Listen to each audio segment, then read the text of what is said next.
doing?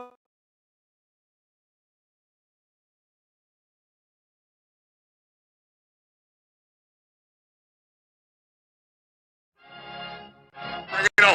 Want some, get some. Can I get a hell yeah? Yes, I am a pirate. You have to go with the pirates because, of course, they have cannons and everything. It's a pirate's life for me. No matter who you are and what you are, you're a pirate. It is a first down. Pirates. Because when you're at East Carolina, you go for it every time. Or you don't coach at East Carolina, you don't come to East Carolina, you don't play at East Carolina. I think I've ever been in a building as loud as that was. It was deafening in there. You will with Omaha. I can promise you that. Painted purple all night long in Eastern North Carolina. The podcast for pirates.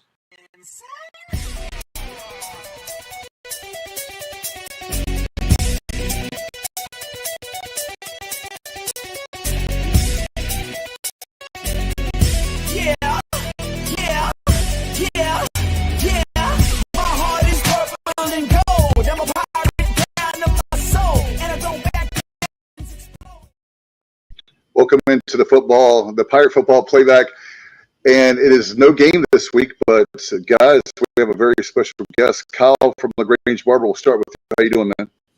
What's going on, Dave? I thought we had the old intro back up. I don't know how that happened, but yeah, no game this week. I got to watch some other football games. Also, did some other things over the weekend, but good to kind of take a week to clear your head, but I'm ready for football to kick back in. And only 2 games a month, October, guys. So you got Tulane Thursday and then Tulsa the following Thursday, and finally we're done with the Thursday night nonsense. But got a lot of games left to play, and going to talk to Holton tonight about his team so far this year. What's going on, head coach of Northeast Academy, the one and only Stevie Fly?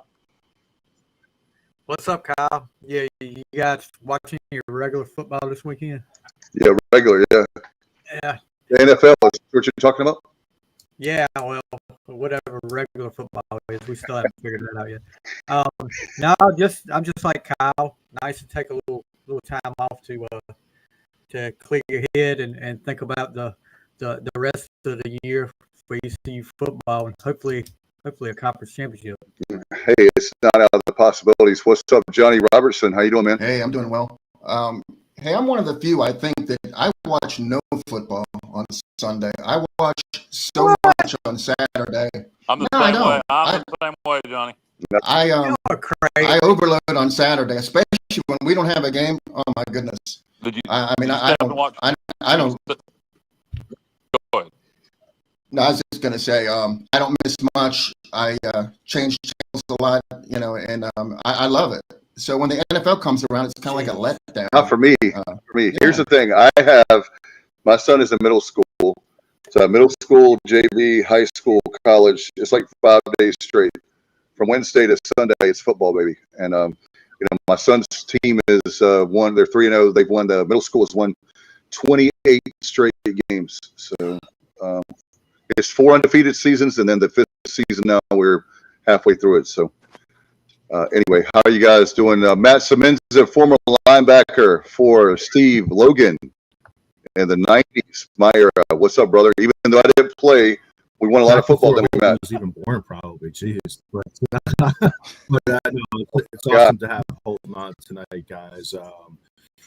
I'll tell you, I watched a ton of football yesterday. I watched Penn State blow. They were at 26. What in the world? They were on the road and go out to UCLA. So that was a shocker to me. All of a sudden, Nico looked like, the guy who we all thought he could be.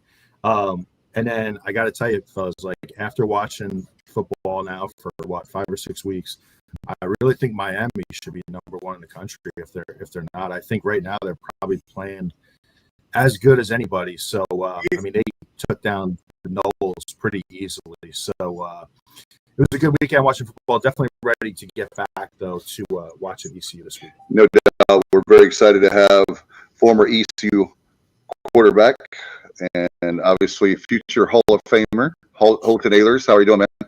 Yeah, I don't know about that. Yeah, not yet. But doing good, guys. Thanks for having me. I'm excited. Freshman year, I was like, gosh, that makes me feel old now because I remember you guys even at like media day and stuff. So it's good to be on. Yeah. Holton, I did have a question before we dive into your career and obviously the current season. When you're sitting there on the fifth quarter for Pirate Radio, we love Pirate Radio, by the way. Can you give us like your take on Kyle? Like now that the roles are reversed, what's it like with Kyle calling in? No, like it's always good because we have a glass that Shirley takes names on the other side of the glass with a couple interns, and like we're on like the live set, and Shirley's on the back set with her people, and she'll write like who's kind of up next, so that way clips like Kyle's up next, then David and just keep going down the line. And anytime I see Kyle, and we get fired up, me and Katie both. So we're even we were playing back in the day. Obviously I'm from Greenville. I followed Pirate Radio, so we would see the clips. So even the bad ones, respect. Hey, look, I played back a couple games too. So yeah, man, it's a good time. I love the fifth quarter. It's been great. Me and Caden really kind of dove into it and like didn't fully know how it was going to be being former players, and like no one's really been in that role that as soon as we got into that role, even with the podcast. But dude, it's been fun. We enjoyed it. We just be honest and see what we see and say what we see. So it's been fun. Yeah, Holton, just one more thing on Kyle. Really, I don't know if you knew Kyle was a triple option fullback at ECU back in the 70s. So I like it all. But he hates to do. Hey, he hates to do pistol rolls. Oh yeah. He refuses to Oh yeah. No, I get a lot of shit from some people about some of my phone calls over the years, and but one thing I can always say, two things here.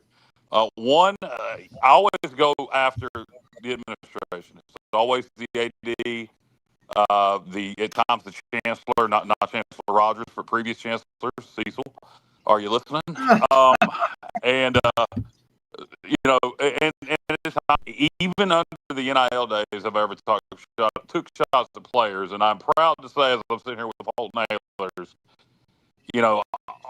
all the time where people would be negative on Holton and the local politics and the stupidest crap I've ever heard in my life.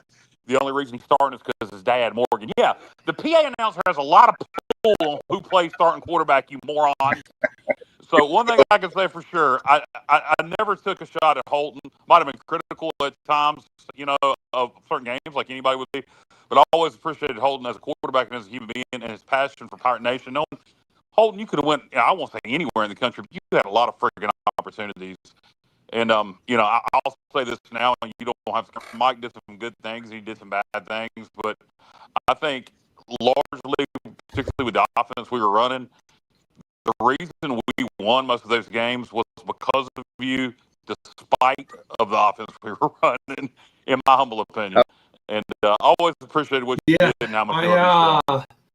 Look, I had some really, really good teammates. I had a running back next to me named Rajay Harris and Keaton Mitchell, who were pretty dang good too. And if you look back, I always tell me and Caden and Jack, one of my other best friends that played at ECU, we always look back like now we're done. We're like the old head backs. We're like, I was very blessed to have some, like, in my opinion, they're like all time, like CJ Johnson's an all-time ECU receiver. Tyler Sneed. If Blake Pearl would have played another year, he still is in my eyes. Blake Pearl still had 2 more years left to play.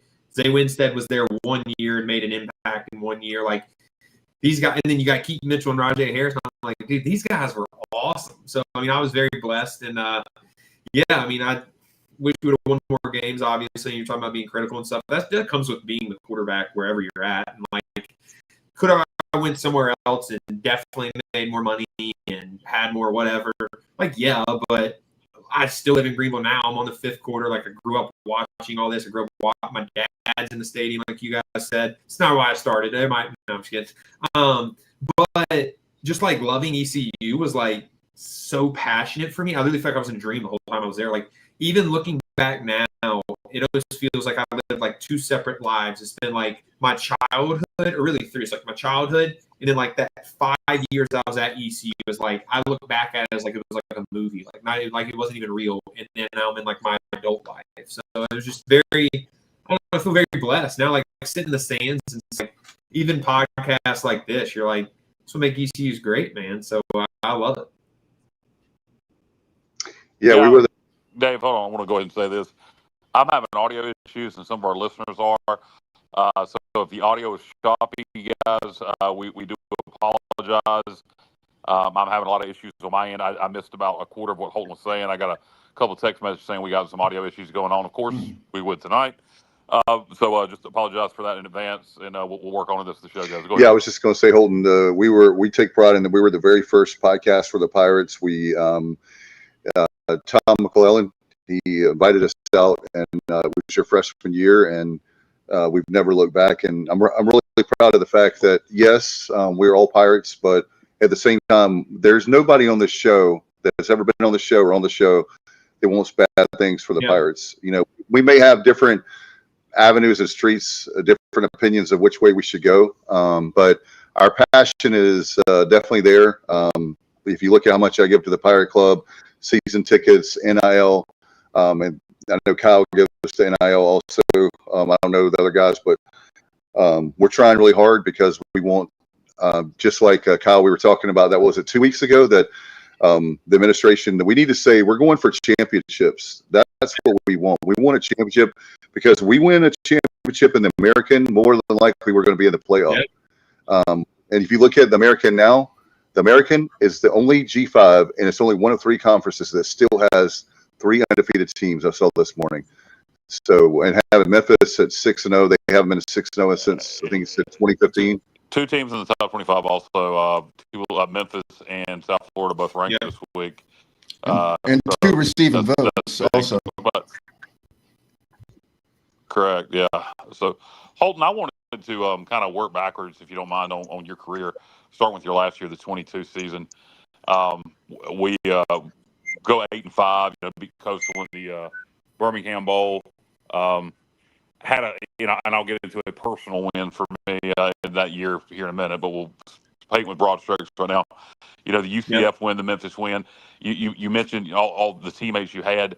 I always look back to me, and I look at that 22 team, and I look at the 2014 team. Shane's last year, and I wonder, both were successful, both had 8-win seasons, but I always felt like both those teams should have won 10 or more. Do you feel that way about the 22 team? I mean, you look at the state game, like that one's one we should have won. I could have played better. I know a lot of people put that on Daffer and all that. I could have played a lot better that game. We had some missed opportunities. Like I still remember we had Jalen Johnson, who's still in the NFL, or was a week ago until he got cut from an injury. But like, I missed him on a double move late. I remember that. They called pass interference, got a 15-yard penalty. We could have scored a touchdown then. That game, obviously, the Navy game, I threw a pick going in. We at least had an opportunity to kick a field goal to win it. Now, if we would have made the field goal, Lord, who knows? We still went in overtime, lost that game as well. Cincinnati's another one. We gave up a kick return for a touchdown. I could have, the 4th down, last play of the game, I could have re-mic'd a guy, didn't re-mic a guy, tried to throw hot instead. We didn't get the hot signal and missed it. So that was just one I could have re-mic'd a guy. So, when you look back, it's just like, dang, man, we were so close to doing it. I still think we had a good year, like, especially for where ECU was when we got there. Like, my class especially, like, a lot of the guys got there when we were like, there. Even a bowl game was like, oh, my God. Like, that was really our first bowl game because obviously the military bowl got canceled. So, like, looking back, like, that was still a big season for us personally and just as a program to say, like, okay, we are back. Like, we can't just – it's not just competing for a bowl game anymore. Like, it's competing for championships, like you guys said. We felt like we could have competed for a championship that year. One thing that I am proud of, though, is that looking back at that schedule was a really hard schedule we had that year. Like, if you look back at it, we had NC State, Power 5. They were top, I think, they were top 10 or top 12 in the country for first game of the year we played them. NC State, then we played UCF, Houston. We played Tulane that year. We played Memphis that year. We played BYU that year. I'm trying to think who else we played that year. Cincinnati we played that year. That's like 5 Power 5 teams now, that plus Tulane and Memphis, plus a Navy team. And Navy, academies are always hard to beat. So I'm pretty proud on that year. I wish we could have won more games. I feel like, Kyle, to answer your question, I'm rattling on there. I feel like we could have won 10 games. It made some noise, but just ball didn't roll our way, and I guess kicks didn't roll our way in some of them, and didn't roll that way. Holton, when I think back to that year, I always think back to that BYU game. Was so much fun to watch on TV, and of course, it had to come down to a field goal at the very end, and for a lot of us, we had PTSD over the years from you know what I mean, almost like Florida State fans back in the day with the wide right type thing. What are your memories of that game out in Provo? Because it looked like an amazing place to play. It was awesome. I always say, my wife now, she didn't make the trip. We were dating at the time. And I always say, we got to go back there. I hope ECU plays there one day, because it was the coolest place I played by far. Loudest place I played by far. And I just remember, it was the only place that I went to that 3 hours before kickoff, I would go out there and get my throws in. I would go through a repetitive warm-up, the exact same warm-up. I would do in practice, the exact same warm-up. For 5 years I did it. And I'd never been out there with the stadium pretty much full 3 hours before the game, and their stadium was completely full because they don't drink, they don't tailgate, so they get in the stadium and watch warm-ups. I'm warming up 3 hours before the game in front of 70,000 people around. It was probably 60, 65. I don't know how much their stadium fits, but it was pretty cool, and they were all super nice. The game itself, it was the loudest stadium. That first drive, we were backed up. I think we tried to run a reverse the first play of the game or something. It messed up, and we were backed up, and I couldn't hear anything at all. I was trying to talk to offensive line and change some protections, and it was shaking. But I think that's what's awesome about it. I love it. That's why you play, and that's why I really hate. I've been kind of vocal about, especially on our podcast, about the teams that are in the American now. I'm not that big of a fan of, because if you look at the environments, who does ECU play in our conference that's a good environment? Now, I know BYU's not in our conference, but what conference games are we excited to go play on the road? These players get experience cool environments. I don't think there's that many. The academies, obviously, that's always going to be a cool one to play. Outside of that, there's not going to be every single year you go in, it's going to be a good environment. Now, if they have a good team, if you go to USF now, USF's going to have a good environment because they're ranked and all that. But I just wish we were in a conference, maybe some local teams or brought some more local teams into our conference to make some more games that gives you chills when you go out there and stuff like that. So that's what I'm a big advocate for. Yeah, I think Memphis's environment has improved over the years. It has. When I played there, when they were decent, 2 years. I played there twice, I believe, or once. It's such a big stadium that it's tough to fill it up. I feel it's still a good environment. I agree. But something about going in a full stadium, dude, it's just nothing like it. No doubt. We'll try to see if we get individually everybody to log out and log back in. But while we can't all do that or mess up our broadcast. But Alan Vick, voice of the Vikings, he said, D.H. Conley, legend, love calling those games on Friday night when Holton was under center. Let's see. We have a question from Will, by the way, one of our regulars, Holton. He said, how much did the shoulder injury affect your senior year? Affect a lot. There was a lot of pain that year. So a lot of people don't know is I broke my shoulder too that year. So I broke it and tore my labrum. The state game, and I didn't really think anything of it. I knew it was in pain. When I went down, I was in so much pain. I literally thought I was going to throw up. So when the trainers got to me, I knew it was out of place. I knew they had to pop it back. But my first words were I'm about to throw up. They didn't know what was wrong with me. And then I kind of got up and I think it popped in naturally, they were about to, and they moved it and just kind of popped back out. And then, yeah, man, I got to the sideline. I was all right, this is such a big game. I literally had waited my whole life for that moment, for the stadium to be full, for us to beat a top 10 team, especially it being NC State. In my senior year, I was I'm not missing this. So I missed one play. I remember Flynn handed the ball off, and I was I just ran in there. I didn't even ask anyone.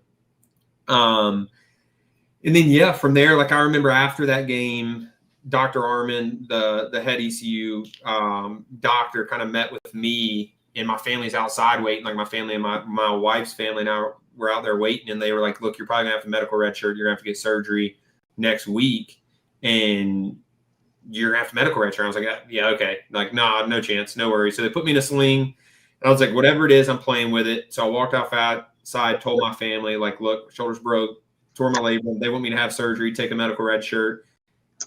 In all honesty, if I redshirted, I was going to transfer the next year, and I didn't want to do that. That just wasn't an option for me because I knew the team was going to fall off. I knew we built everything up for that year. There's a lot of pain. Like, I mean, there was times when I couldn't throw, like that week, really. Like, I still had videos of me trying to throw in the training room, and it was so painful. I couldn't throw until like that Thursday leading up. I think next week we played Campbell or something. And then, it affected me the whole time. It would go in and out multiple times a game. Sundays were painful. Mondays were painful. Tuesdays were painful. Wednesdays, I could tolerate it. Thursdays, I'd feel kind of myself. Fridays, we'd have a walkthrough. Saturdays, I'd re-hurt it again and then just restart the process. So long story short, it was not fun. Yeah, it got out there, but it was, it was more rumored, I guess, to most people. Yeah, did a good job in this day and age, I would say, honestly, of keeping it quiet. Yeah, I was big on that because I didn't want any excuses. Like, if I was going to go out there and play, like I expected 100% to play as best of my ability. Like, if I was going to put myself on the field, and there's a lot. Kyle, I can go through the list of injuries that I had. I also had a broken.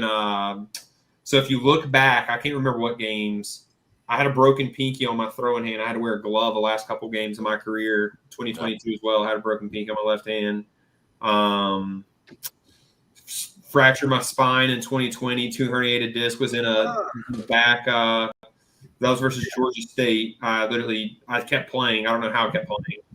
I played that whole year. Didn't tell anyone. I knew it was hurt, but I didn't say how bad. And then that off season, got MRIs, got all that. And they're like, "Yeah, dude, I don't even remember the doctor calling me and saying, you need to get in a back brace right now, and you're probably going to need surgery. You're going to be miserable your rest of your life." That was the exact words.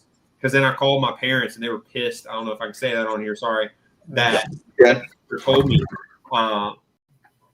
So I was in a back brace. I was supposed to be in a back brace 21 weeks. I was in a back brace 4 weeks. So that whole summer leading up to 21, I didn't throw. They wouldn't allow me to throw at all. And then 2 weeks before camp, I threw for the first time.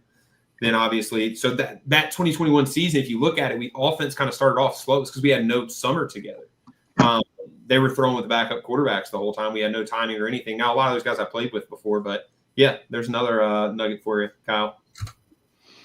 I have a question for Holton. Okay, so you played with a multitude of injuries many times, but then you had to sit out a game in 2020 against Navy, and you were perfectly physically fine. How did you deal with that? I was pissed. That whole year was just, and I look back on it, I'm like, there was a bunch of crap going on that season. But, yeah, wasn't happy. I literally tested positive, I guess. I don't even remember how many times we tested. I try to forget that season. But I tested positive like that Tuesday, and I remember like on the plane, like, because you get contact traced where like the people around you couldn't play either. And no one in the entire program on either teams, because we played South Florida the week before, either teams tested positive except me. So it was a false positive. So then actually someone from Greenville who owns a company said, "Hey, we'll test you again just to make sure." Because ECU wouldn't allow me to retest, or like the American one. I don't remember who it was.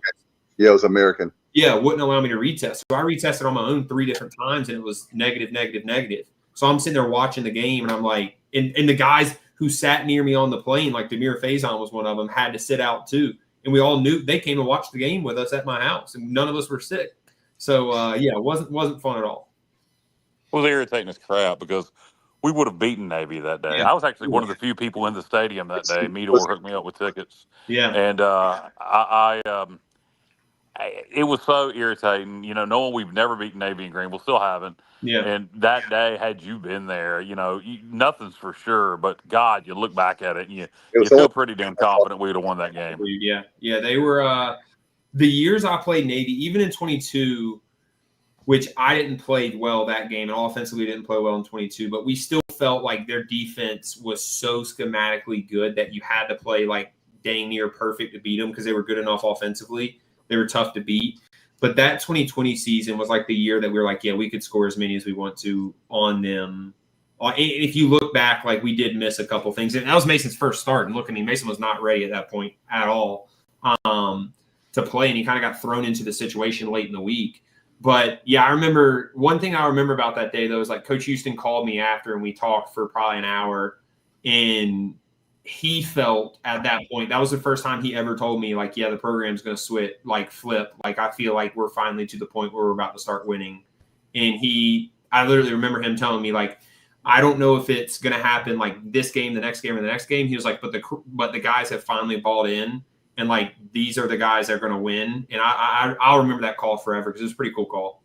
Hey, Holton, sorry, Dave. I just wanted to quick follow up on that. You know, you mentioned Navy schematically, not to get too far off topic, but it's always amazed me over the years how the academies can play such good defense, right? And I mean, they do that with guys who coming out of high school. These are guys that were mostly, probably 2 stars, right? Like, what do they do schematically that makes it so challenging? Because it's pretty impressive when you see it from the outside looking in. Yeah, 100%. Great question. So the easy answer is go watch Blake Harrell's defense over the last couple of years because that's the exact same scheme that Navy ran. So that scheme, and we kind of do it still now with Josh Aldridge, that scheme is built to almost like the triple option. It's like the triple option is built to like even the playing field, no matter how talented one team is or the other. Like if you just follow the scheme, it'll be an even game. And that's how that defense is built too. The defense is built to be super aggressive, put guys in positions that as long as they are capable of literally making a tackle, then they'll be fine. And it's a lot of, they try to do like almost misdirection type thing. They hide coverages, hide blitzes, and then they blitz everyone. You just got to be really, really ready. And that's why Kyle, getting back to that 2020 game with Mason, is like that was probably the hardest opponent he could have possibly played. That was the hardest opponent I played schematically in my years at ECU, was always that Navy defense. And Mason stepping into that I think it was a redshirt sophomore at that point, was like that was the hardest defense he could have prepared for schematically. I mean, he just wasn't ready for it. And that's no knock on him, but there was times like I felt ready going into games and they would switch up so much. And it was like they were the one team that didn't have any tendencies. Like whatever tendencies they had the week prior, it's like they would just pick in a bag or pick in a hat and just pick something out and call it. And that's always tough to go against as a quarterback. When someone with no tendencies is always tough to play against. Yeah, no doubt. And, and certainly that was no knock on Mason on my part either. Just an observation that, I think we had you that day. We'd have got the W. Another game for the 2020 season, now that we're talking about that horrible year, not football-wise, just 2020 blowed, and everything sucked since as far as that goes. Anyway, who thought 2019 would have been the good old days? But at Tulsa, 2020, have you ever in your life seen the last drive of that game? I don't think officials ever intentionally cheat, but my God, it sure did seem like it. Close. That was pretty close. Was that about? I don't know. I still look back on that game. I'll never blame the refs for any game. That's the one game I'll look back in my career and be like, we should have won that game. The refs took the game from us. Because I can't even remember the exact plays. I remember Warren Saba punching out a ball. I remember recovering the next play or something like that, and then the ball bouncing, right? So it was 3. 3 plays, yep. Because one thing I do remember is the first one, and I don't remember which one was first. Their fans were leaving the stadium when they were reviewing it. Like their fans waited, got excited when they reviewed it. They showed it on the big board, and their fans began to leave the stadium, and all of our players were waving bye to them. And then they come back and overturned it, and the fans come running back in, and it happened 2 other times. So we're like, what the heck? Yeah, dude. That's the one game where I'll say, you know what? That's the refs. I don't know what else to say. 100%. I don't know if you're a wrestling fan or not, with Bret Hart with the Montreal screw job, but I call it the Tulsa screw job. The Tulsa screw job because it was definitely a screw job, and there was definitely I don't understand that game. I try not to lose sleep, but that's one that we should have in our call. That was the night I theory broke my cell phone. I threw my cell phone off the wall. I think after the third bad call, I was so pissed sitting at home in my living room. Dude, the refs were so bad. I took my cell phone, I smashed it, threw it. I threw a Holton Ahlers pass fade route off my ceiling, and my cell phone never made it back. So it was like I said, I remember I never sat in stadiums after game either. We would just kind of get ready and go. COVID was weird. You had to be a little bit more patient. Like everyone couldn't do everything at one time in the locker room. So I remember after the game, literally going and just sitting in the Tulsa Stadium. It was 12 o'clock at night. No one's there. It was me and a couple of linemen. And we were just sitting there, never scroll through Twitter after games. But that was the one game. I literally was just what are people saying? Do they? And I remember Scott Van Pelt tweeting about it. I'm like, okay, people know we just got screwed, but that still sucks because that year, I don't even know how many games we played, but if we would have won that game, that would have definitely affected the rest of our season. I mean, wins and losses are hard, especially back then when we're trying to flip the program. Every win we were fighting for. So yeah, not a good game.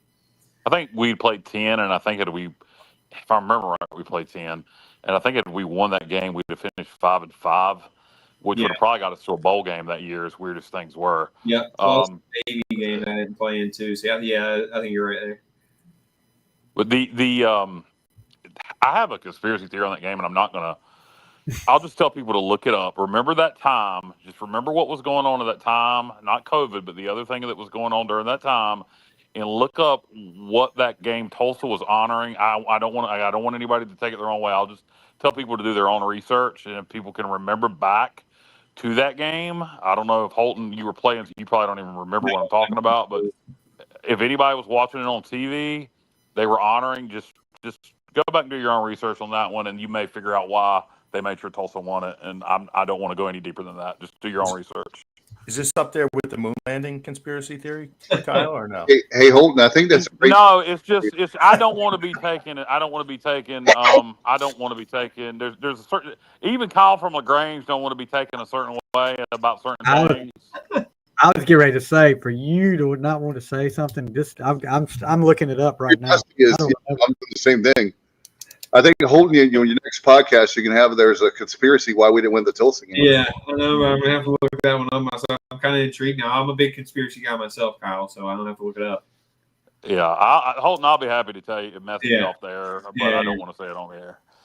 But look, I will say this, and just from a personal aspect, my favorite Holton Ahlers games, 2022, Memphis, the 15 dozen overtime game. All right, so not to make this about me, but July of 22, I got diagnosed with colon cancer. At stage 3, had colon cancer surgery, removed part of my colon, was going through chemo. Had not gone to a game yet until the Memphis game that year. Couldn't go to a game because of surgery. I had incision wounds bust open, going through chemo. So the Memphis game was my first game attending that year. So Menza was down from Connecticut. And, you guys play your asses off. The infamous Mike Houston quote, how about those friggin' Pirates? Yeah. I was at 4 overtimes, 5 overtimes, whatever it was. Just for that to be my first game back after colon cancer surgery and chemo, it was special. And obviously, you don't know what people are going through in the stands. Everybody has a special moment like that, or a game they want to be special don't turn out the way they want it to. But that was a perfect night for me. So thank you to you and to Keaton and everybody else who made plays in that game to win that one. That was just for a personal aspect, was a special night for me. No, that's all. That's what makes college football special, especially ECU. But a nugget from that story. So I remember that game. That game was awesome, by the way. That's one of my favorite games ever. Probably the Memphis year before, because we clinched the first bowl game in a while, was one of my favorite games of all time as well. Memphis in general. Those two games were really good. So the overtime rules are you play the 25-yard line out. Then the second overtime, I believe, you go 2-point conversions and you just go back and forth. Yeah. Second overtime, you got to go for 2 after a touchdown. Then the third overtime, you start rotating 2-point conversions. So you have going into the week, you usually have 3 2-point plays that you've worked on at least that week, but usually because you don't go for 2 unless it's literally overtime or to win the game. So usually a lot of those were ones you practice on way earlier, like throughout camp, and have just brought through the season because you haven't used them yet. So we had 3 going into that game. And I remember we used the one earlier, like in regulation. So we only had 2 left. We used those. So we're on the sideline. And I remember talking to Donnie on the headset. And I remember me telling Donnie, look, there's a play that me, CJ Johnson, ran in high school that will work if you trust us to run it. Like I remember that. CJ was that slot. We'd run a little slot fade with him. And he ran a lot of those in the open field, but we never ran him in the goal line. And I was like, look, just give us a chance. I've thrown it 1,000 times with him. I haven't thrown it here with him, but I've thrown it a lot. Like, I mean, we played together since we were 14 years old. And shout out to Donnie. He gets a lot of flack, but he trusted me with that one, and we went out there. So it was either going to be a quarterback draw or I was going to throw a slot fade to him if they gave us the coverage that I knew they were going to give us. They gave us it all night down there. And they gave us the coverage, and I threw a slot fade, and CJ caught it. So that's a little nugget from that story. Shout out to Donnie for the comment. Holton, I had a question because I felt like after you graduated that Donnie got a bad rap. He was, I think he took a lot of heat that he didn't deserve, especially. Yeah. He was a great coordinator, a great person. As a media, we loved him because he had a lot of funny things to say and a lot of respect. But was that, I'm going to put you on the spot. Is that Mike Houston's offense or is that Donnie K's offense? Because a lot of people were saying Donnie K, Donnie K, Donnie K, but there was a lot of times that it seemed like the Donnie K was more aggressive, but it felt like Mike used to be conservative. It was Donnie's offense. I do know that I think they both catch a little too much flack. Now, look, like Coach Houston catches a lot of flack because he got the program back, but then kind of lost the program again. But like you're looking at coaches now who like Coach Houston's just not an NIL coach or wasn't at the time. Now, if he gets another chance, which I think he's eventually going to end up at Charlotte again. I would love if he did end up there. I think he's perfect for that job, but he just wasn't ready for that transfer portal NIL. He was built on building a program where like making it so hard, but if you lasted there and if you made it through the trenches, like you would end up being a really good person. If you look at my class in general and kind of the classes that Coach Houston kind of brought in or had for 4 or 5 years, all those guys now are either in the NFL, if they are, and if they're not, they're like very successful human beings, and that's what Coach Houston built a program on. So I'll always respect him. But yeah, I don't know the full story of that. I think Donnie definitely had a lot to do with it. And I think Donnie caught a lot of flack too. Like after my year, they pretty much put the ball in Mason's court and just said, we hope he's as good as we thought. And obviously they missed on that. And then kind of they mixed in Flynn in there too. But Donnie also had JT Daniels ready to commit and transfer to ECU in a minute. But there was people on the staff who didn't want JT Daniels there. He ended up going to Rice, and I don't know if he even played well at Rice or not. But JT Daniels wanted to come here the year after me, and I know Donnie was the one who advocated for that. So Donnie got a lot of flack for. I had heard that, Holton. I had heard that and didn't know if it was true. Thank you for confirming. Yeah, that's true. So Donnie got a lot of flack for like the way 2023 went, but I didn't fully appreciate that because Donnie's a true pirate. If you talk, you guys know that probably being around him and interviewing him, but like Donnie was here doing some really, really good days, and Donnie helped us get out of some really, really bad days too. So like anyone who ever says anything bad about Donnie Kirkpatrick and being an ECU pirate, like I'm just like, there's no way. Like 2023 was his bad year, and he had a quarterback ready to transfer here who literally started at Georgia and was told no. So that's just kind of how that's how I feel about it. That's sad. We'd heard that. I know Kyle's but I didn't know that was. Now we know it's true. Here's a question for you, if you don't mind, if we can take some more questions. Yeah. For you. All right. Robert Dedrick, another another regular. Did NFL team know about your injury, and do they consider that affecting your play abilities? Yeah, NFL teams know everything about you pretty much in the process. You do full body scans and all that. So yeah, they knew everything about me. They knew every injury back until literally I can remember. Anything publicly documented, which is every doctor visit you'll ever have pretty much, they knew about and got access to. You got to pretty much sign your life away with the NFL. Did it affect my playing ability? My injuries definitely affected my play throughout my career just in general. But play it affected how much I played in the NFL? No, I don't think so. I just think just didn't work out for one reason or the other. But yeah. Well, the Seattle Seahawks, I really thought you were going to stay with them. And what happened there? Because I was watching you on TV and like a little kid jumping up and down. You were playing so well. I can't remember what preseason game that was. And I'm in my living room so excited and happy for you being a Pirate, and you're a Pirate. What happened in Seattle? Because I really thought I was going to have to, when I wasn't pulling for my Redskins, I would pull for the Seahawks. Yeah, no, and my experience was great there, honestly. Like, I felt like, I think that's one of the reasons why I retired and am not playing in the UFL again is because, like, when I look back at my time in the preseason, when I was there, like, even in practice, like, I really, truly feel like I played really well. I feel like I played well in the preseason. Now, like, is there plays I wish I had back? Like, yeah, of course. There's always going to be that. That's just life.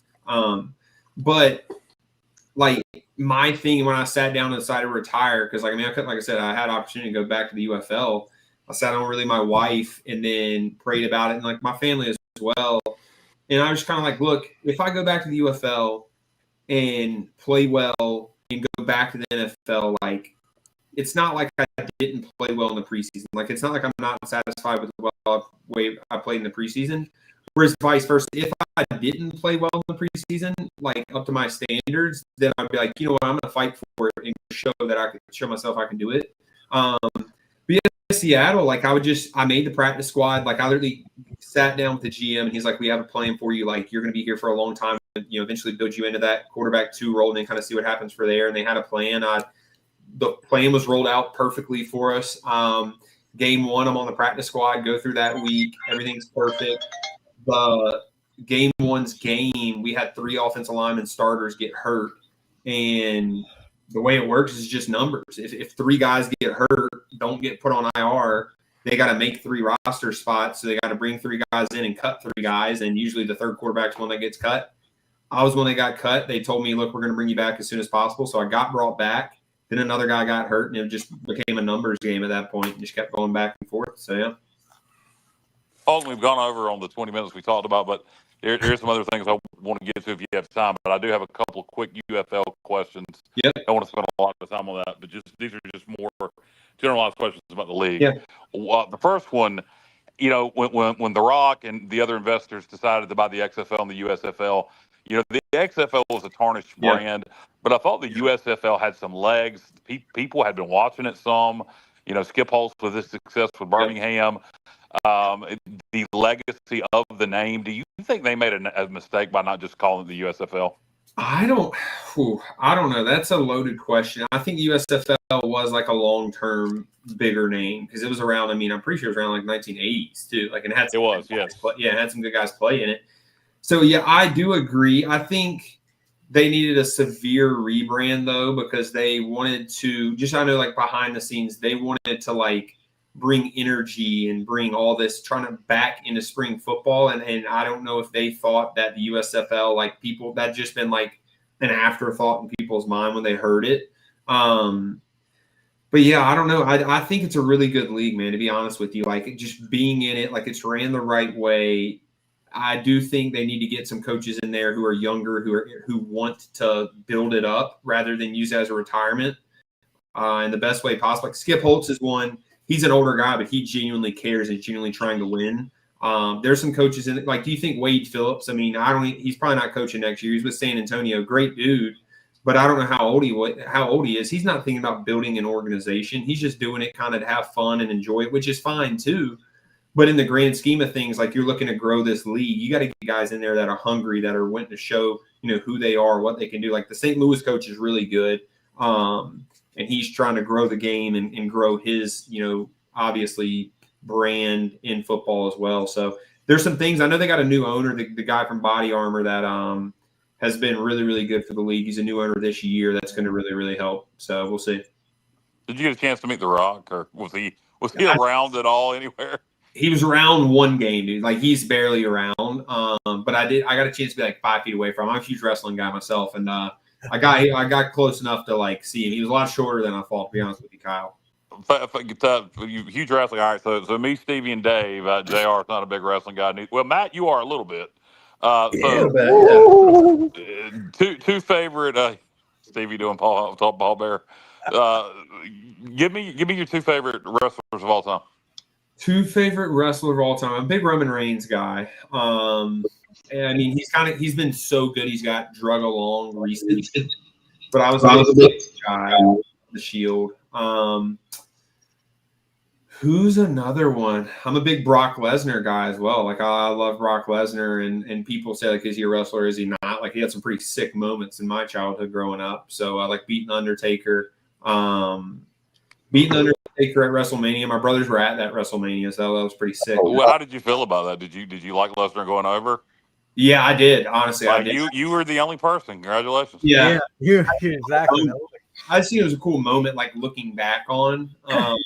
Speaking of podcasts, Taker's got a really good podcast. If you guys haven't tuned in. Yeah.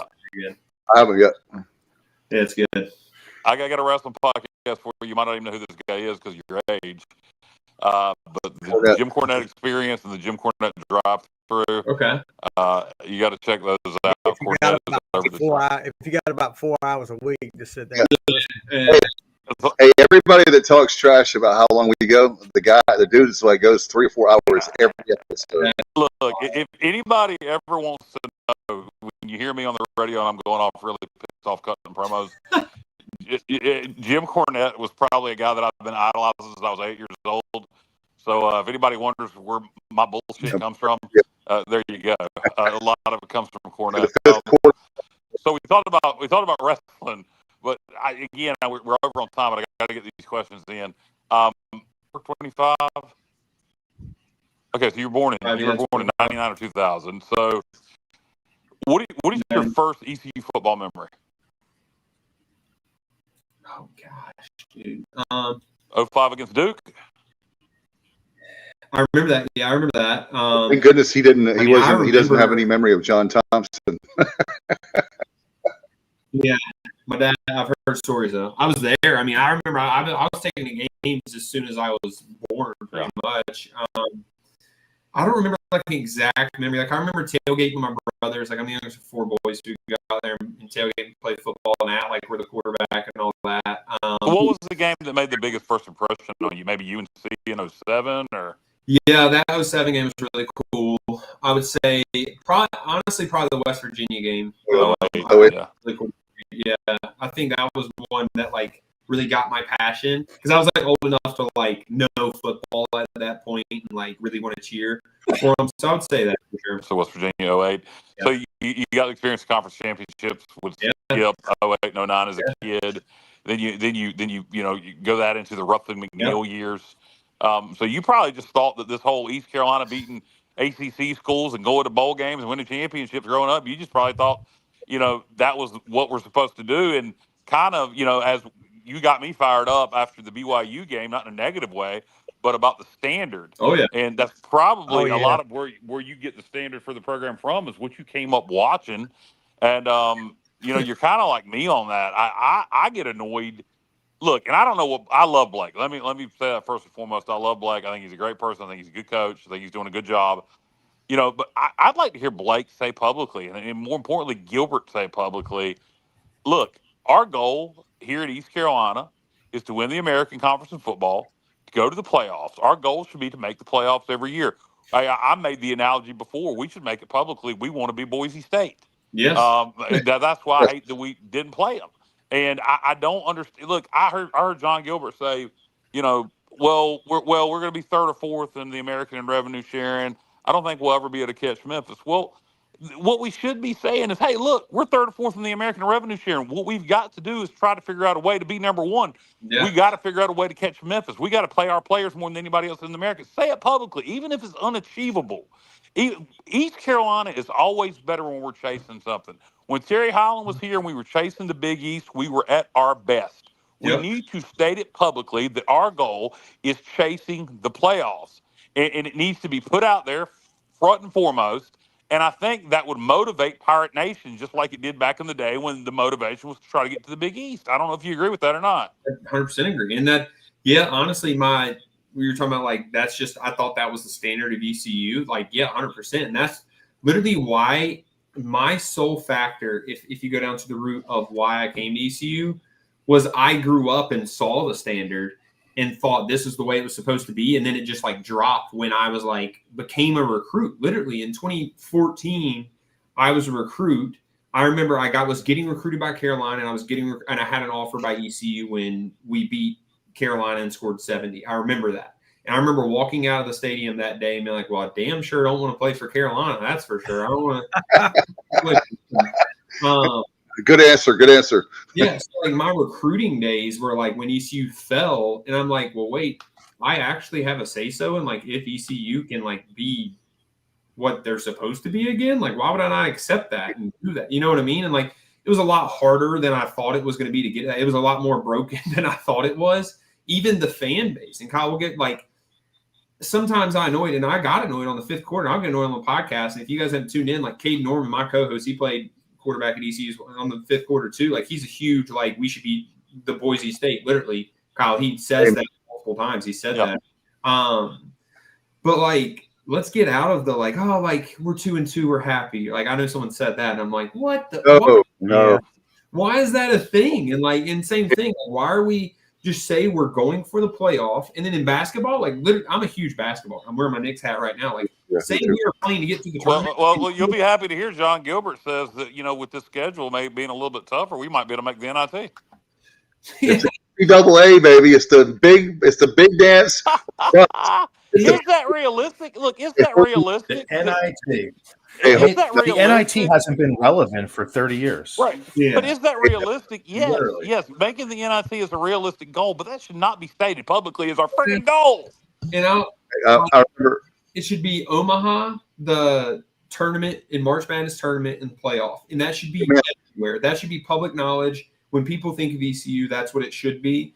And I will probably 99% never get into coaching, but if I ever got into coaching, it would be after I sold my business that I'm running now, but it would be to be the head coach at East Carolina to get the standard back to like not being soft. And Blake Harrell, I think, is perfect for this job. I think, I love Coach, and he's great, or administration. I don't want to say head coach either, because I would love to get administration too. To just ask you about that. Do you think you'd like Ryan Robinson's job? Honestly, I don't even know what he does on a daily basis. Runs the Pirate Club. You can run the Pirate Club. I know that. Love that. I just think you need someone in there, and not saying any of these people. I'm not bad-mouthing any of these people. I just think like there needs to be a rebrand of the mental aspect and just the branding of what it means to be an ECU Pirate and the standard that's set. And if the standard is unachievable, who cares? Like, set the standard and go achieve it or fail doing it. Like, and that's when I was there. That's what I did. Like, literally, mine was conference championship.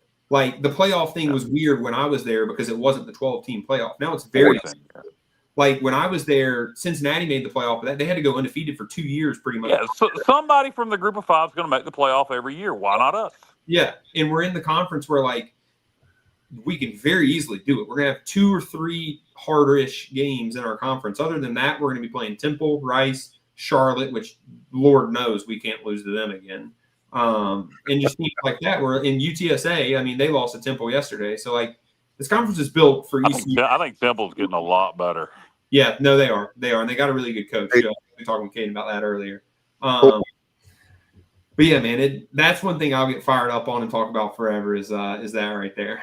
I do have a follow-up quick question for you. You said you didn't, after the 70-41 game, that you surely didn't want to play for Carolina. Would you like to play for Carolina now with Bill Belichick? No, I knew the answer, but I had to. I was on the Outer Banks yesterday, and I'm eating at a restaurant, and I looked up, and I was like, "Oh my God, 35-3! This guy's getting $10 million a year." Yeah, I don't know what their plan was there, but it ain't working. That's for sure. Yeah. The other question I had, as far as when you were talking about wins, I'll never forget. I don't know if I told the story. If I have on the air, forgive me. But Joe Dooley 2.0 was his very first press conference the second time around. And Brian Bailey, who I think the world of, and I know you do too, he looks at Coach Dooley, says, "How many games do you expect to win this year?" And Joe Dooley, being Joe Dooley that he is, without missing a beat, says, "Every one of them." Yeah. And that has stuck with me because it's exactly right. If we have 12 football games, yeah, we're probably not going to go 12-0, but you shouldn't have the mentality of that, oh, if I look at the schedule, we're going to lose to this game and we're losing this game. And I've been behind the scenes and I've told the story, and I won't say which coach because I've been around a long time, but there was a coach who looked at our schedule many years ago, it wasn't recently, and said, God, we can't win this game, and we can't win this game. And my mouth is like a largemouth bass. I'm going, Yeah. oh my God. It was like I felt so deflated as a Pirate fan. I'm going, if the head coach is saying we're going to lose a lot of games, and I'm like the guy that if we're losing 70-0, I'm still going to be sitting out there. It drives me crazy when people leave, but it's a whole nother show. But you make a great point, Holton. Talk about the NIL thing now with being that you're closer to that age than we are. Can you help me with, we've been preaching this since NIL was created. Well, it's kind of changing nowadays, more revenue sharing. So people need Revenue to sharing. revenue sharing more than straight NIL. Yeah. Thank you. Revenue sharing now. How do we get more Pirate fans motivated to pay players? I hate to say that, but I'm just skipping to the chase. And hopefully people will listen to you. I mean, a future Hall of Famer, man. Yeah. I don't know. I genuinely don't know the answer to that question. I think you got to get creative for one. Just in Pirate Club in general, you got back like the administration thing, and it kind of deals with all of it. Is like you got to give people experiences that are abnormal to like just being a fan. Like being a fan is buying a ticket, going to the game, not being connected. Like how can you connect fans to one ECU, to their Pirate Club membership, or if they're donating to whatever to the players? Like how can you connect them to different experiences that they wouldn't get unless they gave more money? Like that, honestly, that's what you have to do. Like in my opinion, I literally talked to Chris Johnson about this a couple months ago, him and Andre Allison, about like having us hosting a former players event where we would have an auction. It would be pay to go to. We would have a band, like literally like a ball almost of former players and fans can come in and make it like a really cool event once a year, whether it's the spring game, the night before the spring game, whether it's homecoming, something. One, it connects former players. That's your huge source of revenue is just former players.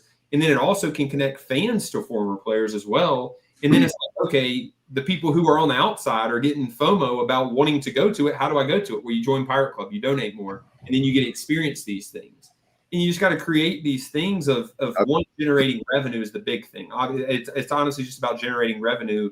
I think you just got to run it like a business, and running it like a business, because that's what it is. Let's be honest. The college athletics is a business. Let's run it like one. Create value, create FOMO for the people who aren't already involved to make them want to get involved. Holton, I had an idea November 2017 of Pirate Con. Similar to what you're talking about is basically, if you think about like Comic-Con, just make it Pirate Con for Pirate fans. And like what you're talking about, where if I want a picture with Holton Ahlers, I have to pay $20 and we give a donation to the revenue sharing. Stuff like you were talking about the night before with the ball.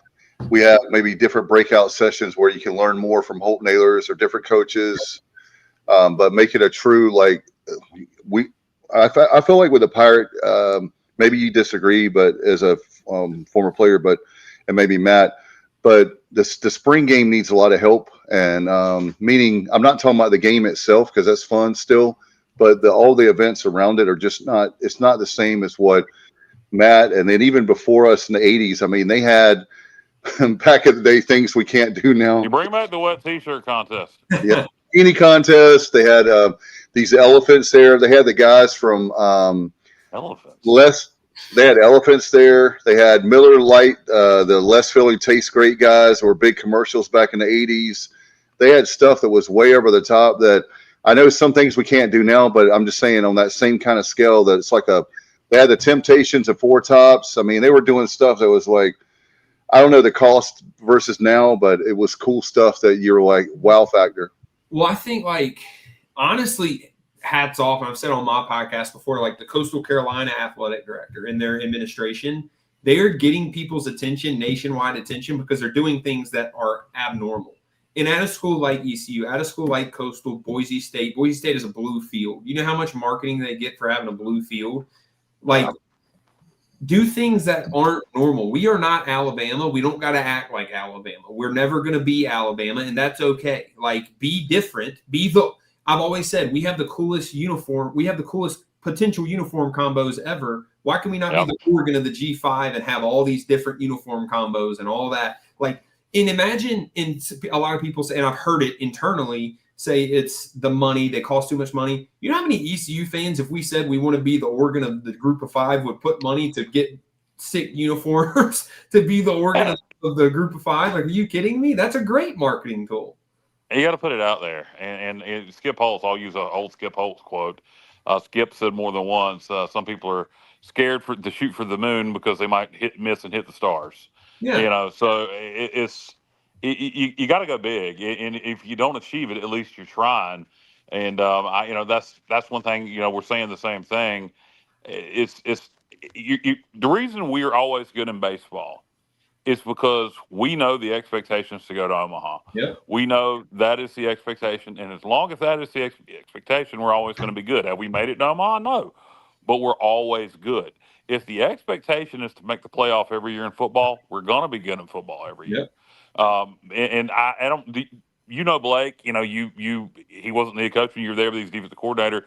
Do you think internally he's preaching, look, win the conference, we can make the playoffs? So is that something that you think is coming from this coaching staff internally? I think so, yeah. I think we got the right coaching staff. Like, I 100% believe we do. Like I said, I'm more one to be more public about it. That's one thing I wish I would have done more of, even when I was there. But see, that wasn't, I hate to say it, but my goal, like, when we got there, was like, I got to get us one back to a bowl game. I don't care how long it takes. Like, we got to get back to a bowl game. And I publicly stated that, like, we got to get this program back to a bowl game, and then you can have other conversations. Well, now we're back. Like, we don't have to fight for a bowl game anymore. Like, we can go higher than that. And yeah, I do think so. Like, I talked to, like I said, I sat down with Josh Aldridge, me and Caden did Thursday.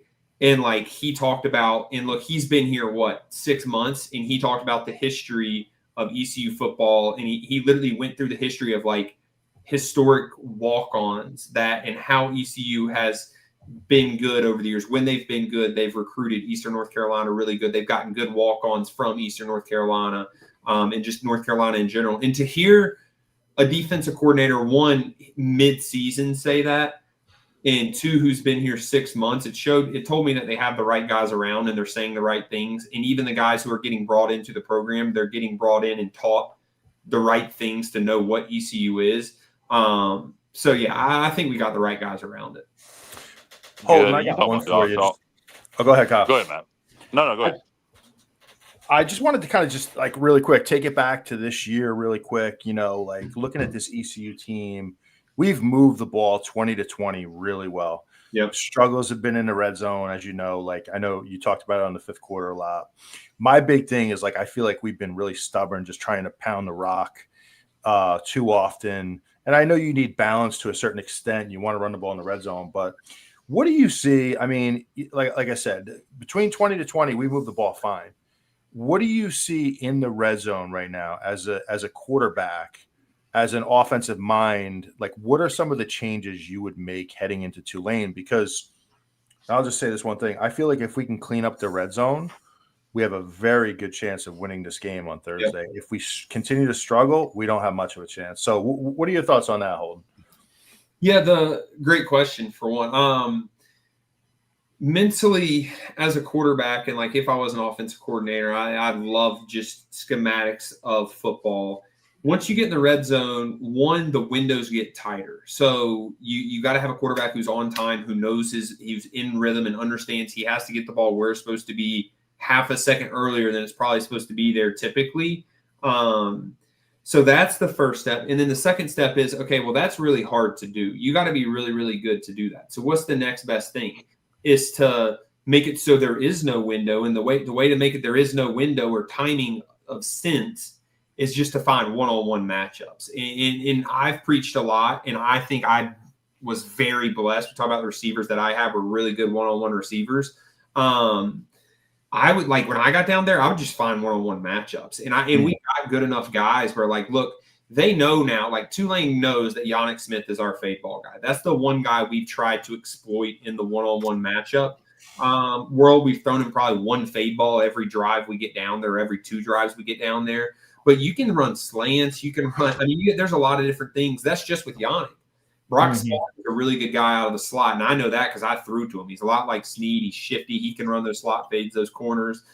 So I would just I want to, if I was an ECU offense coordinator and during a bye week, and Matthew, you know this probably more than anyone as a former player, during the bye week, you figure out your tendencies, what you can do better. Like I promised, they looked at the red zone. So I would expect a whole different look from the Pirates in the red zone this Thursday. But just find more one-on-one matchups. Instead of trying to run the ball, just give it a 50-50 ball shot. Our receivers are really, really good. And down there, if you can't run the ball in the open field, you definitely ain't going to be able to run it in the red zone. I'm just telling you that now as a former player. Like, it's tough down there. But my mindset was always find the matchup and exploit the matchup 100% all the time. Yeah, JDB said on the Brian Bailey show this past week, he was asked about the very thing of struggling in the red zone, and he said we got to start relying on players more so than scheme. Yeah. So hopefully, he applies what he said, but that's basically what you're saying.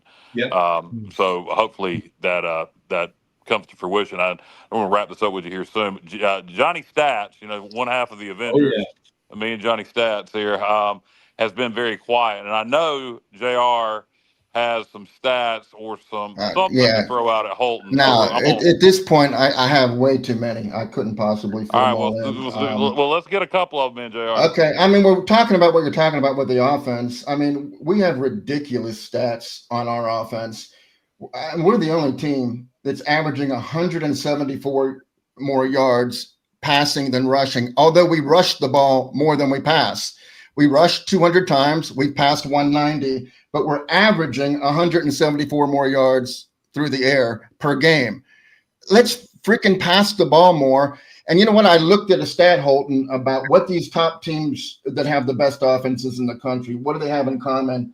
And all of them excel at first down passing. Just to give you a quick example, and I won't drag this on, Ohio State, 61.5% of their passing yards are on first down. Indiana, 59.5. Ole Miss, 49. Miami, 53.6. We're 33. Like when we do throw it on first down, we're not getting any yardage. Yeah. It's just we got to fix that, in my opinion. But I'll give you some fun stats. I did want to, I'm going to rewind the show about 50 minutes when you were saying, Holton, that you were blessed with being surrounded by, Rajay Harris and Keaton Mitchell. But when you were a freshman, you didn't have anybody really. And you're the only Pirate ever to lead the team in rushing and passing and rush for 500 plus yards in the same season. And I really respect that. I think it says a lot about you work with what you have, and when you have nothing, you do it yourself. So I love that. I love that stat in regards to you. I didn't even know that. That was a good one. Thank you. Yeah, and then I'll give you a crazy stat. Okay, so from 1974 to 1986, 40 Pirate quarterbacks combined for 13,407 yards and 76 touchdowns. You, by yourself, had 13,927 and 97 touchdowns. Wow. So I think you did a pretty good job there. Hall of Fame, baby. Hall of Fame. Oh. and then this one's too good not to mention, and it's a short one. Okay, in your last 295 collegiate passes, you did not throw an interception, but you did throw 15 touchdowns, 2,431 yards. You were the Birmingham Bowl MVP, and then you followed that up with being an MVP of 2 All-Star Bowl games. And I think that was over a period of 9 games, no picks, 2,431 yards. I think that says a lot. Damn. Sir. That's pretty awesome. So enough. Yeah, that's it. That's what I have. We can have a whole show where you can, JR, where we can do Holton stats. Yeah, I need to. I got more. I want to, if you don't mind, hear Stevie. Yeah. I don't know if you're ready since we're into this with Holton. If you're not, and we'll just won't do it. Do you have your rapid fire questions handy, or is that something you have to prepare for? Oh, hold on 1 second. I can get them.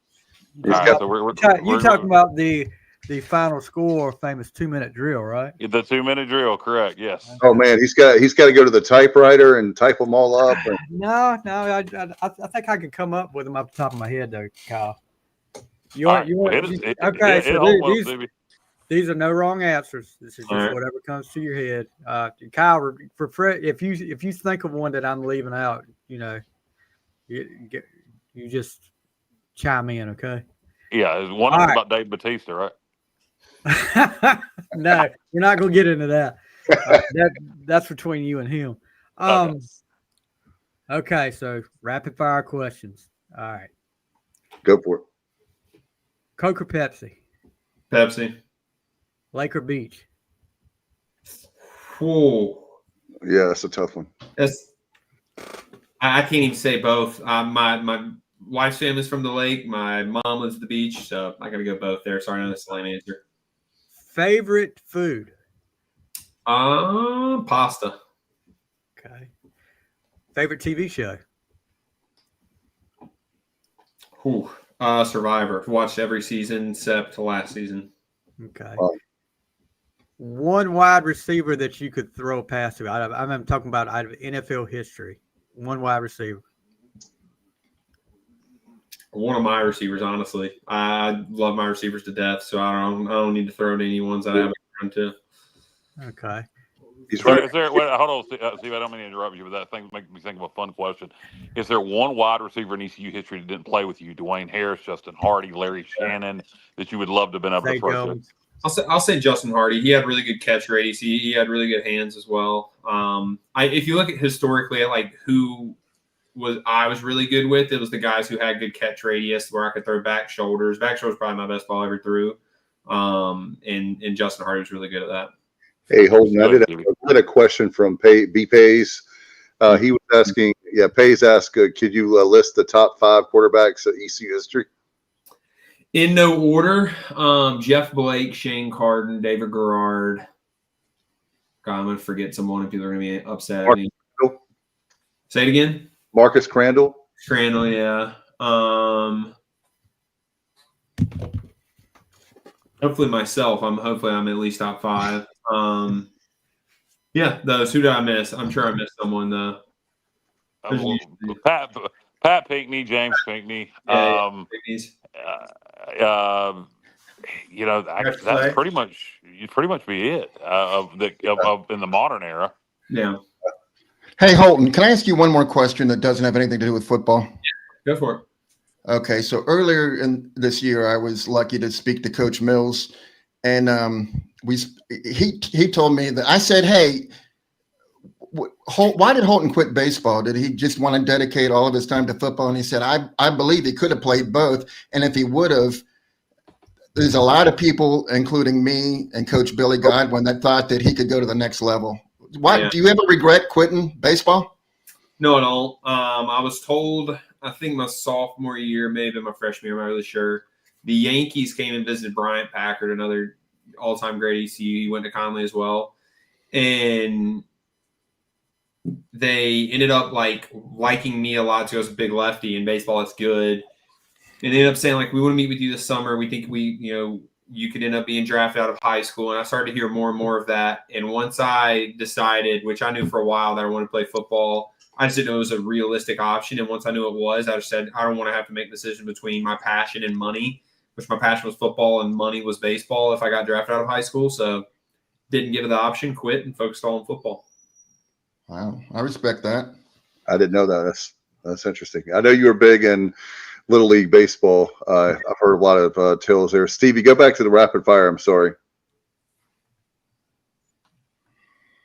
What? Okay. Okay, we're through again. All right, let's go. Favorite movie? Favorite movie? Golly. I'm a big fan of the Cars movies. Really weird, but I'm a big Disney guy as well. So I love the soundtrack. Mater? Yeah. Oh, yeah. All right, let's go. First concert you ever went to?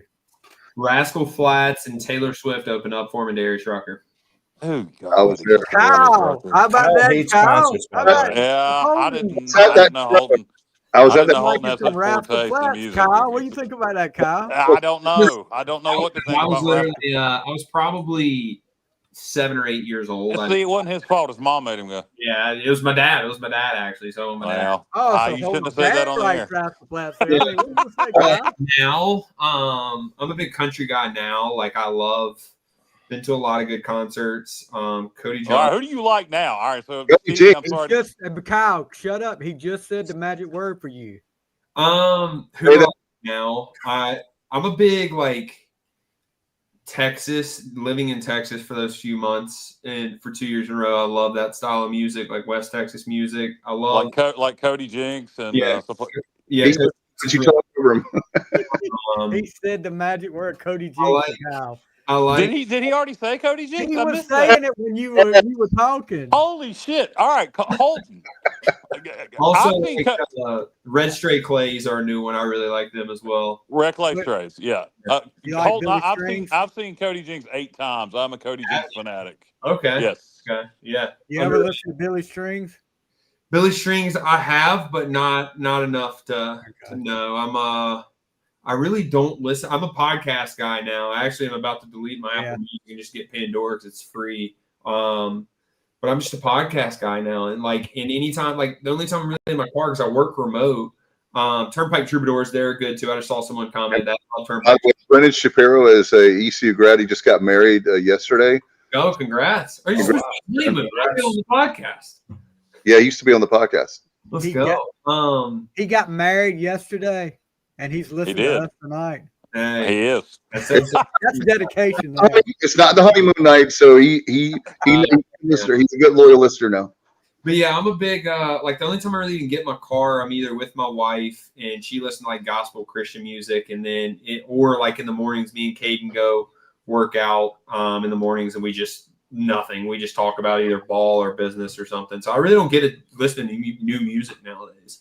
I did have a question. Well, hey, look, glad to hear you like Cody Jinks. Just to expand on that briefly, do you get into Ward Davis at all? I don't. No, I haven't. Who's that? He wrote him and Cody write a lot together. Really? And Same vein. they a ton of Jinx's hits. Ward Davis wrote, or not hits, but Cody doesn't have any radio hits. But main songs like "Cast No Stones," stuff like that. Ward Davis wrote. So if you like Cody Jinks, you'll like Ward Davis. Check him out. Oh yeah, I'm typing that in right now. Who's that guy? Who's that guy you were trying to get me to listen to not too long ago? Oh, Kyle? Paul Coffin. Paul Coffin's a whole different animal. He is the lunatic of country music. I'm going to see him in Wilmington at the end of the month. Let's go. He's a bit different, but he's fun. Yeah, check him out. And Matt, you had another. I'm sorry, Holton, are you still making the built when broken stuff? I need some new gear. Yeah, so I set it aside for a little bit while I'm launching this business now. So me and Caden and my sister-in-law, so I retired from football. I don't even know if I've said this publicly. So we bought a Uni Shippers. It's a small, medium-sized business for UPS. So right now, all of our time is in that. But probably about a year from now, we're going to roll out with a rebranding of that as well. So yeah. Awesome. You already answered I was getting ready to ask you about the business because we wanted to. How can people get in contact with you if they want to ship Pirates supporting Pirates? That was one of my questions. Yeah, 100%. Literally just anything. Text me, DM. I literally check everything. Now when I played, I didn't check much at all, but now I'm very easily accessible. So just reach out. I'll help anyone I can. Awesome. Stevie, do you have any more rapid fire? I'm sorry, we've interrupted you a few times. That's okay. We got a few timeouts, so we can finish. Is this the fourth quarter, Stevie? Oh, it's a 2-minute drill, Dave. Hey, look, I told told Holton it'd be 20 minutes. We've kept him for an hour and a half. Yeah, he's been on here an hour and a half almost. So the last thing, and this is what I always ask at the end, your and I think you might have answered this earlier. Favorite ECU memory on the field?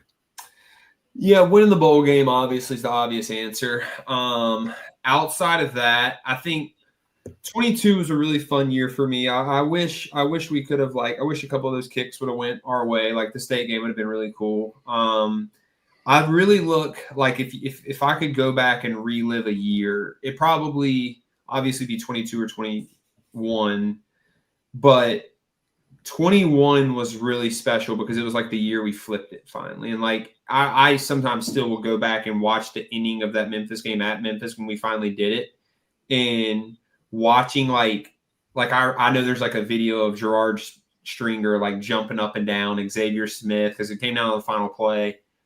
And somebody backflipped. Yeah, yep.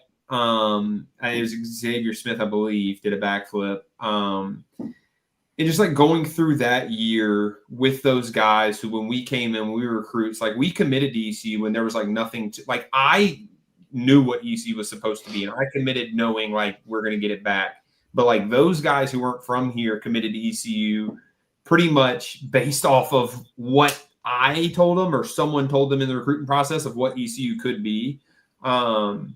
So like going through that with them and like us learning and like watching their mindset of ECU change over the years was really special to me. Because like I said, when I got there, I knew what it was supposed to be. Like I knew what a Pirate was. I knew what it took to be that.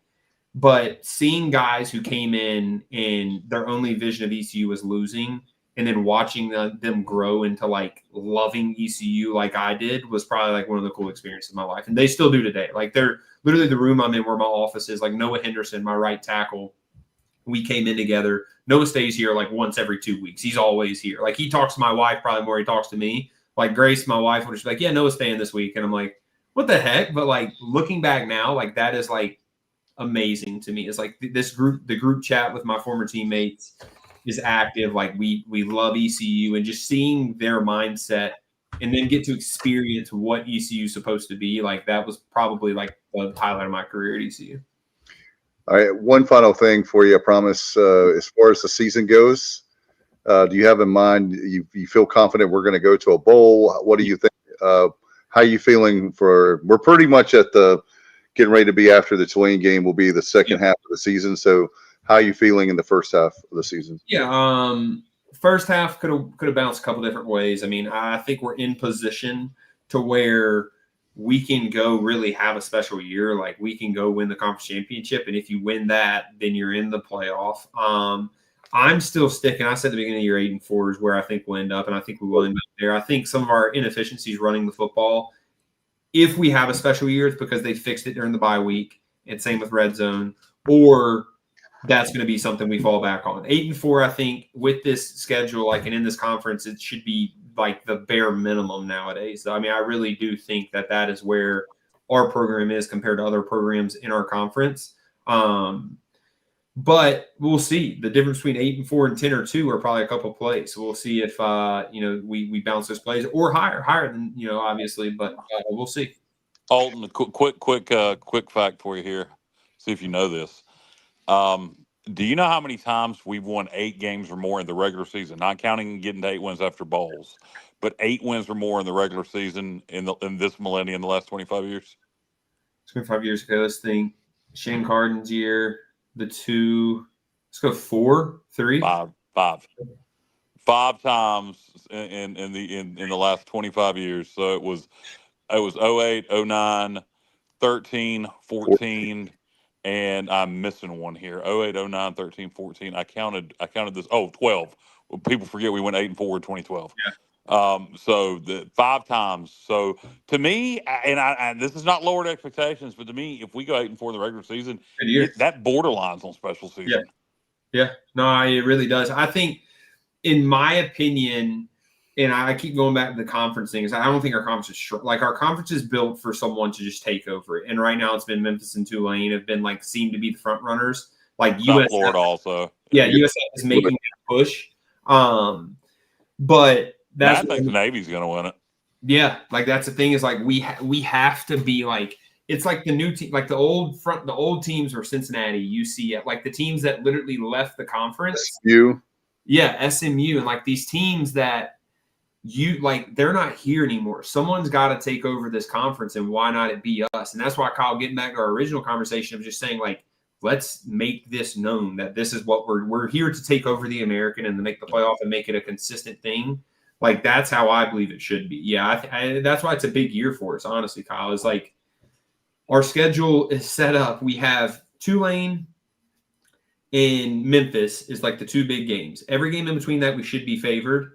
First of all, old ECU fashion, you got to win the games you're favored, especially against teams that we're playing. Amen. And you really got to win one. We can win both, but you have to win one of the 2 to even be in the conversation. But why not win both and just take over? So that's how I feel about it.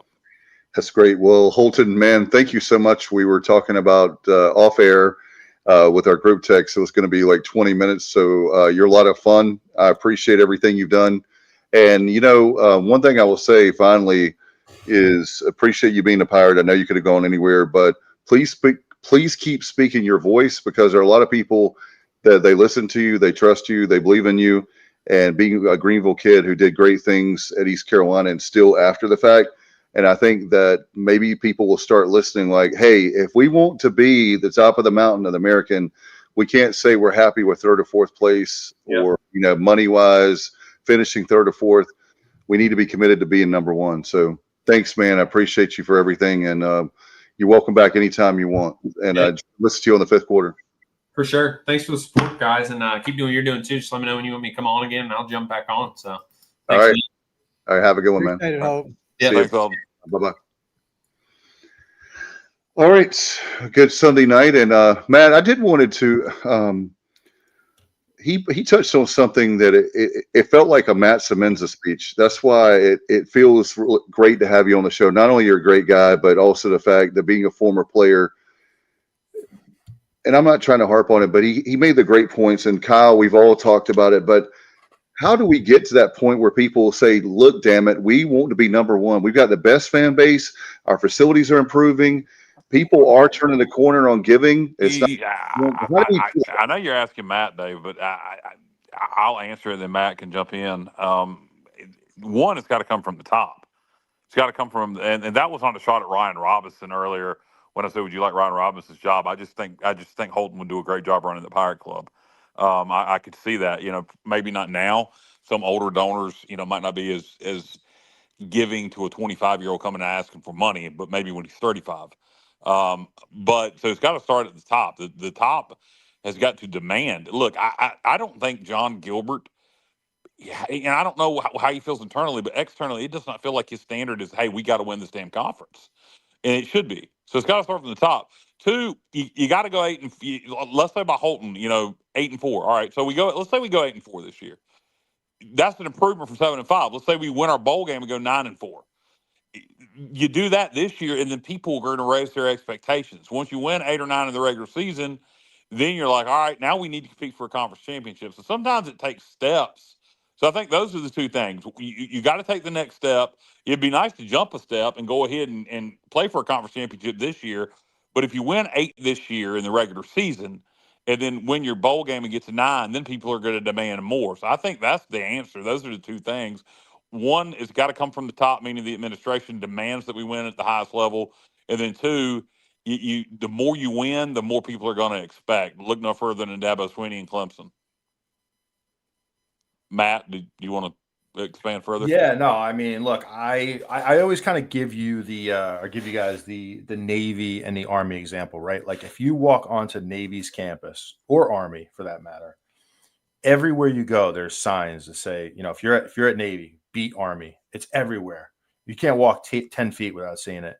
And then same thing at Army, beat Navy. It's a message that's ingrained in the program, and it comes from the very top. And the first thing I thought of, Kyle, was, and I agree, it comes from the top down. Messaging comes from the very top, and in this case, it really needs to start with John Gilbert and a more passionate, a more aggressive approach from his chair. And I think that we should be very proud of what we have to offer. We have a ton to offer at ECU. I'm telling you, I've been to probably 30 colleges this year, and that's on the baseball circuit. But I look around and see what other people have to offer. We have so much to offer at East Carolina. You have to shout it from the rooftops, man. You have to be passionate about it. You can't say things like schools like us. Nobody wants to hear those things. So it starts from the top. And it starts with the right messaging. Like, I would love to see signage all around the athletic facilities, whatever the message is, win the conference, win the American, in big, bold letters, have it everywhere. Our goal is to win a conference championship. So that's where it starts for me. And you have to sort of, push that message and make it happen. Matt Semenza with the big bold letters quoting Steve Hey, Logan. hey, Johnny and Stevie, I want to get y'all's take. And Johnny, you're interesting like Kyle, but you're interesting because people. JR, we're interesting.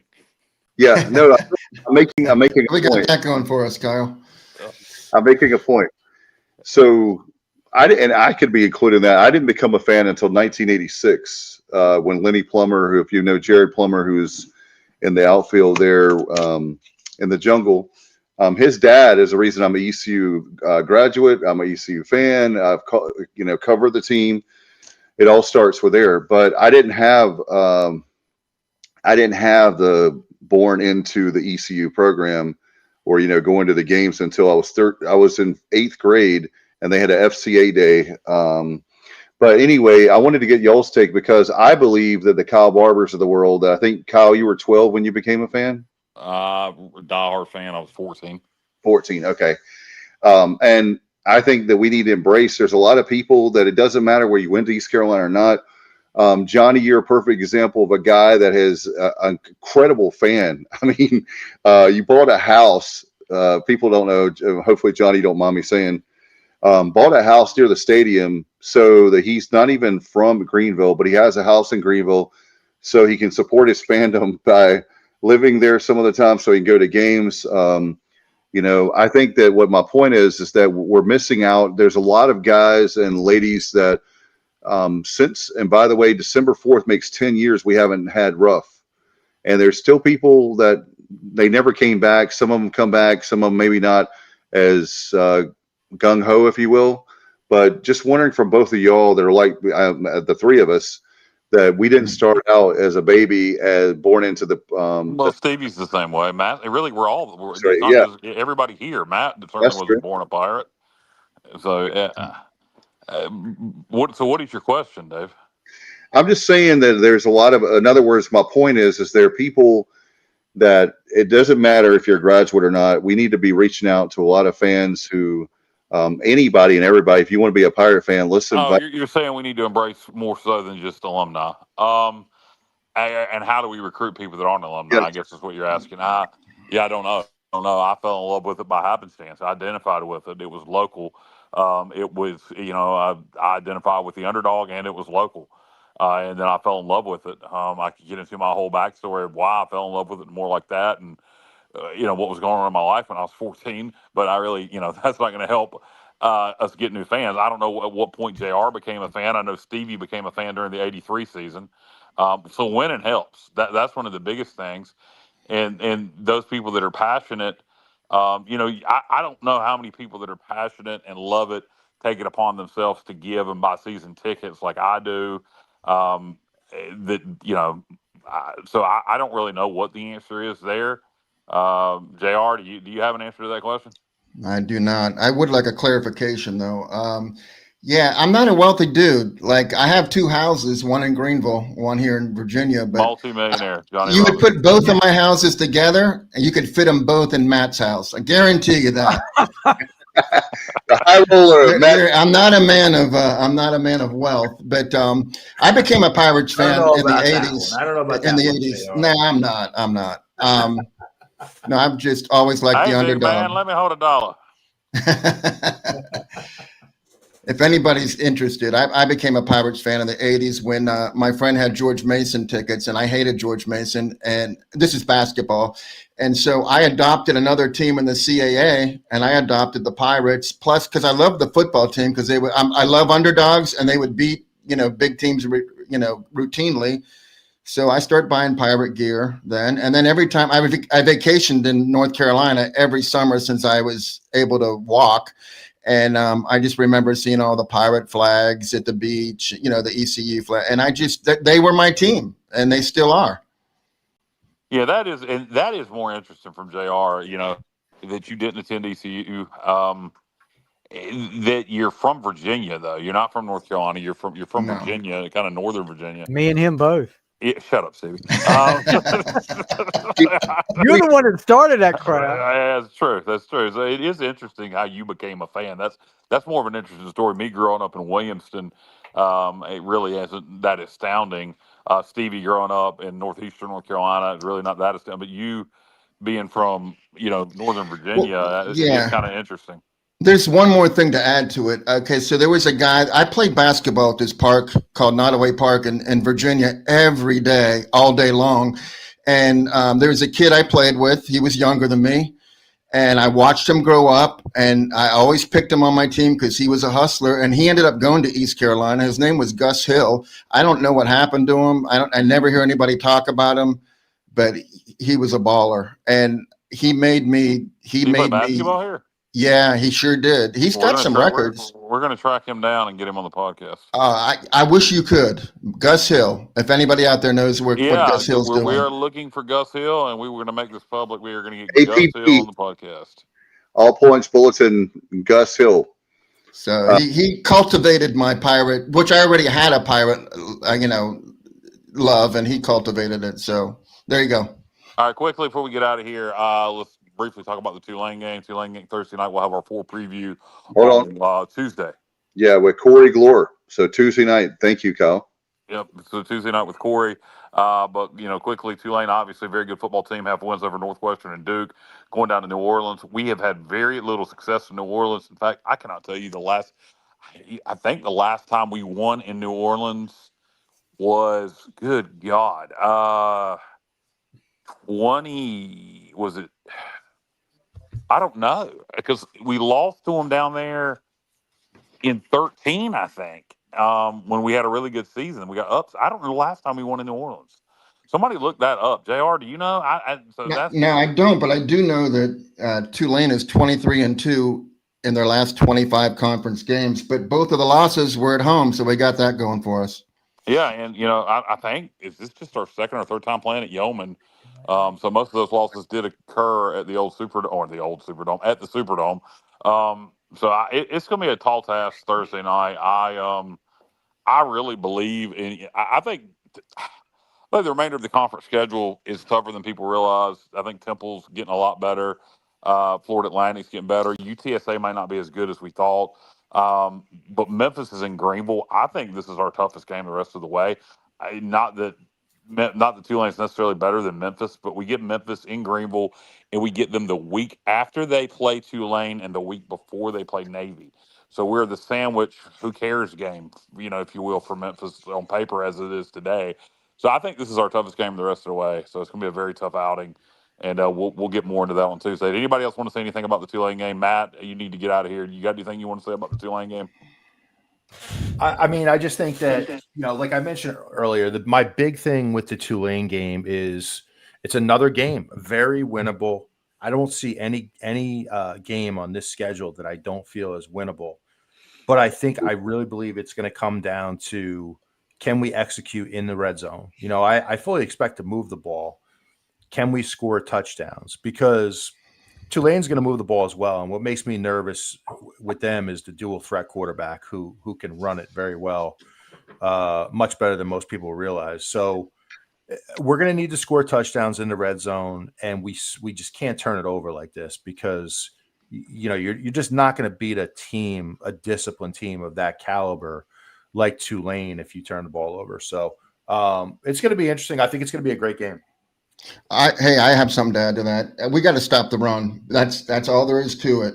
I was going to say, Jake Retzloff, he leads the team in rushing, and it's not even close. Like he has 427 yards. The next closest guy's got 235. He has 7 of their 12 rushing touchdowns. And here's a stat: John Sumrall, in his time at Troy and Tulane, is 29-0 when his team outrushes his opponent. So we just can't let it happen. We can't. Wow. The problem is we can't let him try to beat us with his arm. I don't think he can.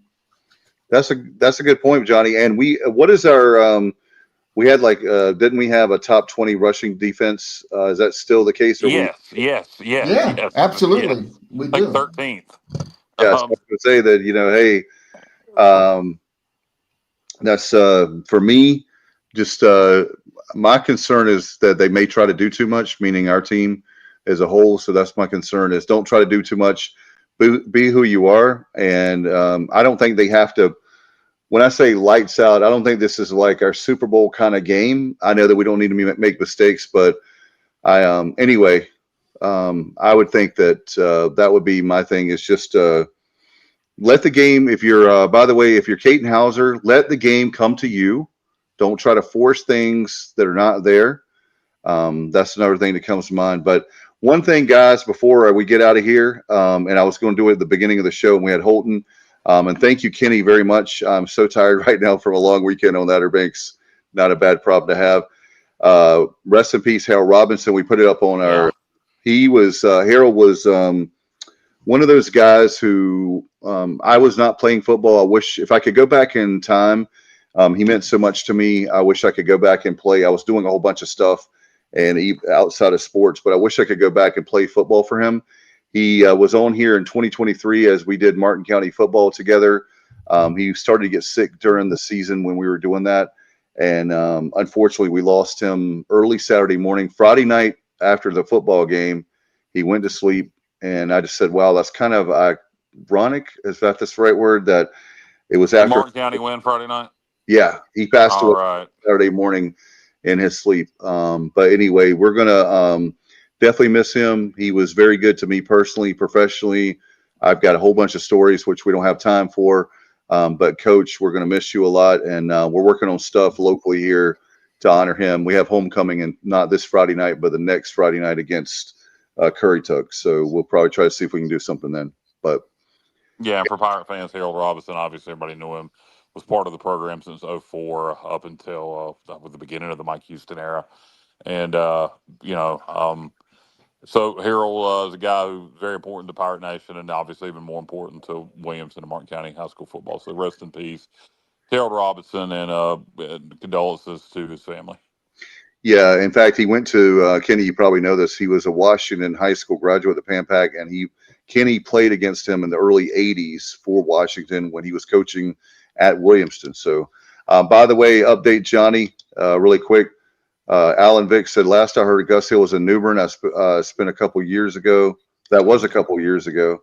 So we'll try to see if we can. If anybody knows Gus Hill, I love that.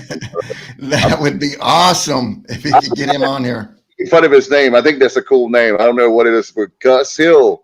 We got to have Gus Hill on the show. So if y'all know, anybody knows, you can reach out to us, TSO@gmail.com. You can message us here on one of the shows. But we'll definitely have. By the way, once again, I want to remind everybody, Tuesday night we're having a special show for our Pirate Preview. Corey can't do Wednesday night, so we're doing Tuesday night at 8:00. And guys, we're down to 4. There was 5 and now 4. Do you guys have anything before we get out of here? No, we've gone over tonight. We'll see everybody Tuesday night as we preview Tulane. All right, guys. Thank you so much. Appreciate y'all very much for. We had a huge crowd tonight. Sorry about the audio. It was one of those things. Internet, baby. That's all I can say. But thank you for your patience with that. We're going to get this up. Kyle, we're actually putting these the original format that we have podcast wise. We're putting them out. So if you want to go back and listen to it, like working out or driving, a lot of people listen to the show. Then you can do that as well on any podcast player you want. All right, guys, thank you so much. We'll get out of here. And as always, let me see if I can. Oh boy. I only get the close. Here we go. All right, I got it now. Go Pirates.